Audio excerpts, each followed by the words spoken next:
సికింద్రాబాద్ మహబూబ్ కాలేజీలో శ్రీ వ్యాధవ్యాస విరచిత శ్రీ మహాభారత ప్రవచన మహాయజ్ఞం ఘనంగా జరుగుతోంది. 4వ రోజు కార్యక్రమానికి ఆంధ్రభూమి ఎడిటర్ ఎంవీఆర్ శాస్త్రి, శ్రీ కౌతా లలితా మనోహర్ విశిష్ట అతిథులుగా హాజరయ్యారు. ఈ సందర్భంగా డాక్టర్ రేమెల్ల అవధానులు గారిని 2015 ఋషిపీఠ పురస్కారంతో సత్కరించారు. సమన్వయ సరస్వతి బ్రహ్మశ్రీ సామవేదం షణ్ముఖ శర్మ గారు మహాభారతంపై భక్తులకు ప్రవచనం చేశారు. ఏప్రిల్ 26వ తేదీ వరకు మహాభారత ప్రవచనామృతం కొనసాగనుంది. అంటే మంచి ఆయుష్తో ఉండాలంటే ఉండవలసిన లక్షణాలు ఏమిటి అది చెప్తున్నాడు. ఇది భారతంలో పట్టుకోవాల్సిన అంశములు అనేకం ఉన్నాయి.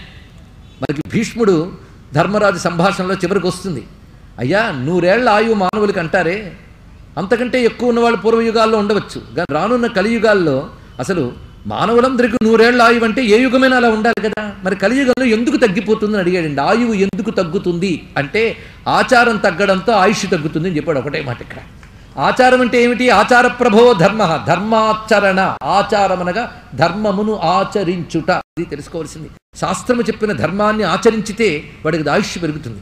అందుకే భారతీయ ధర్మశాస్త్రాలు ఊరికనే పెట్టి నియమాలు కాదు, నీ ఆయుష్ని బాగు చేసేటువంటి ఒక అద్భుతమైన ఆరోగ్య సూత్రాలు ఇవన్నీ. ఇక్కడ ఆరోగ్య సూత్రం అంటే కేవలం ఒంటికి పనికి వచ్చేవనే కాదండి, అటు sound mind in sound body, ఇటు నీ శరీరానికి, నీ మనస్సుకి, నీ జీవుడికి కూడా పనికొచ్చేటువంటి ఆరోగ్య సూత్రాలే మన ధర్మశాస్త్రాలు. ఇది తెలుసుకోవాల్సినది.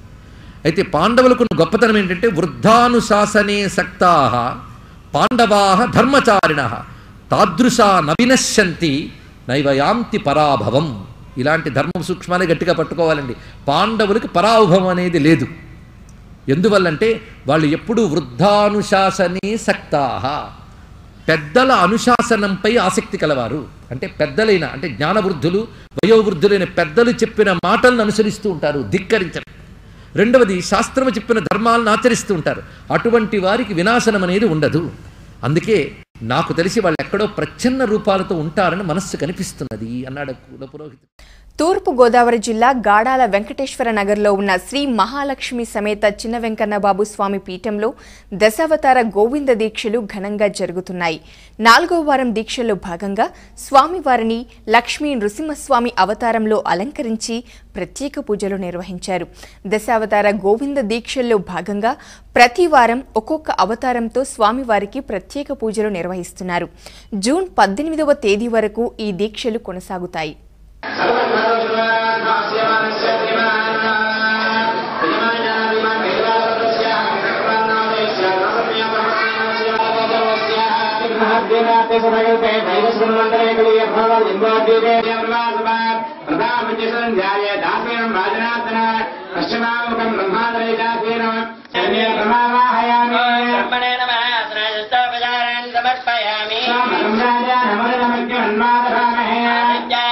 ఆయురారోగ్య ఐశ్వర్యాభివృద్ధ్యర్థం నూతన గృహ పీఠ నిర్మాణ సంపూర్ణ ఉన్నతాభివృద్ధ్యర్థం సుదర్శనయాగ మహోత్సవాక్షయ కర్మణి ప్రధాన హోమాంగ విద్మనాదాస్యే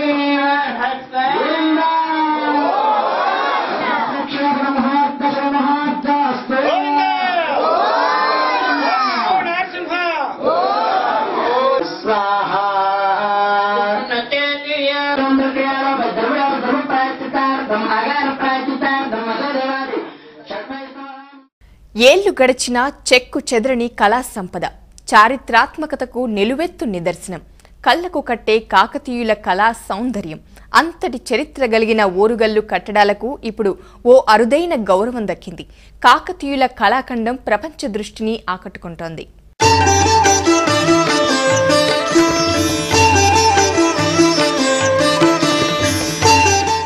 చరిత్ర మనకు ఏదో ఒక బహుమానం ఇస్తూ వస్తుంది. అలాగే 12వ శతాబ్దంలో ఓరుగల్లును పాలించిన కాకతీయులు కూడా అద్భుత శిల్ప సంపదను భవిష్యత్ తరాలకు కానుకగా ఇచ్చారు. ఓరుగల్లులో కనిపించే ప్రతి శిల్పం ఓ అపురూపమే, ప్రతి గుడి అద్భుతమే. రామప్ప, 1000 స్తంభాల గుడి, వరంగల్ కోట, ఇవన్నీ కాకతీయుల శిల్పకళ ఔన్నత్యాన్ని చాటి చెబుతూ వస్తున్నాయి.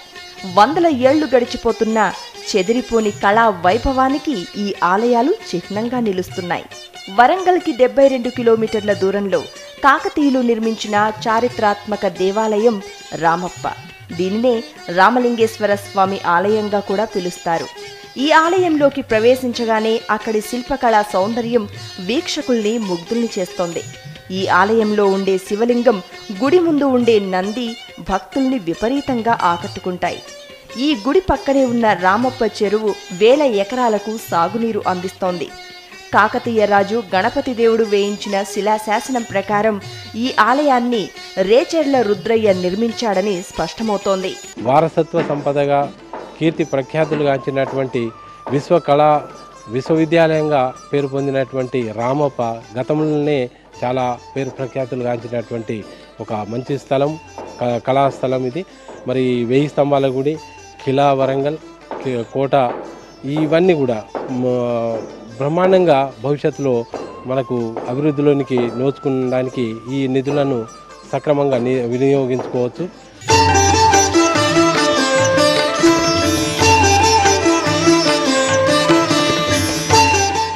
ఇక ఓరుగల్లులో ఉన్న మరో మహా కట్టడం 1000 స్తంభాల గుడి.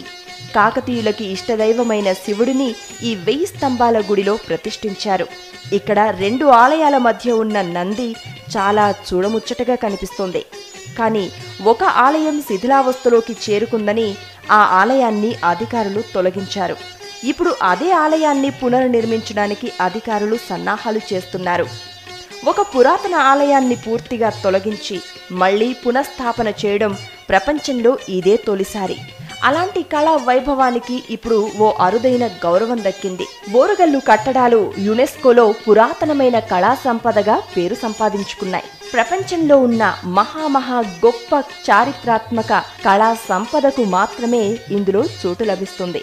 అలాంటి గొప్ప అవకాశాన్ని దక్కించుకున్నాయి ఈ కాకతీయుల కట్టడాలు. ఇది మనందరికీ గర్వకారణం.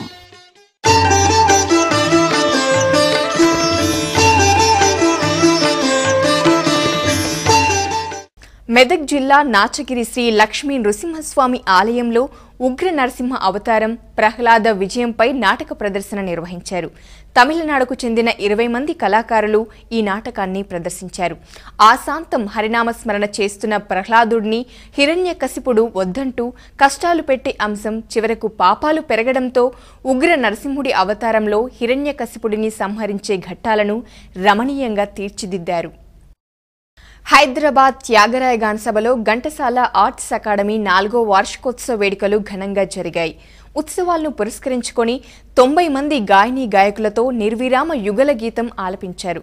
డాక్టర్ టి శరత్చంద్ర ఆధ్వర్యంలో జరిగిన ఈ కార్యక్రమానికి సంగీత ప్రియులు, స్వర సామ్రాట్ ఘంటసాల అభిమానులు విశేషంగా తరలివచ్చారు. ఒంటిమిట్ట సునందదేవి మెమోరియల్ ట్రస్ట్ ఆధ్వర్యంలో పద్యాల పోటీలు అట్టహాసంగా జరిగాయి. సూపర్ సీనియర్స్, జూనియర్స్ కి విడివిడిగా పద్యాల పోటీలు నిర్వహించారు. పోటీదారులు ఉత్సాహంగా పాల్గొని పద్యాలను ఆలపించి ప్రేక్షకులను అలరించారు. కళా సుబ్బారావు వేదికపై జరిగిన ఈ పోటీలను సచ్చిదానంద కళాపీఠం వారు నిర్వహించారు. భక్తి విశేషాలు ముగించే ముందు ముఖ్యాంశాలు మరోసారి. సాధారణ భక్తులకు ప్రాధాన్యతనిస్తున్న తిథిదే. వేసవి సెలవుల్లో వీఐపీ విరామ దర్శనాలు రద్దు. భద్రాద్రి రామయ్యకు వేడుకగా పర్యాంకోత్సవం. ఘనంగా ఆరగింపు, ఆరాధన, దర్బారు సేవ. దేవుని కడపలో ఘనంగా వెంకటేశుడి కళ్యాణం. శ్రవణ నక్షత్రం సందర్భంగా స్వామివారికి ప్రత్యేక పూజలు. కాకతీయ కళా వైభవానికి అంతర్జాతీయ గుర్తింపు. ప్రపంచ చారిత్రక సంపదగా గుర్తించిన యునెస్కో.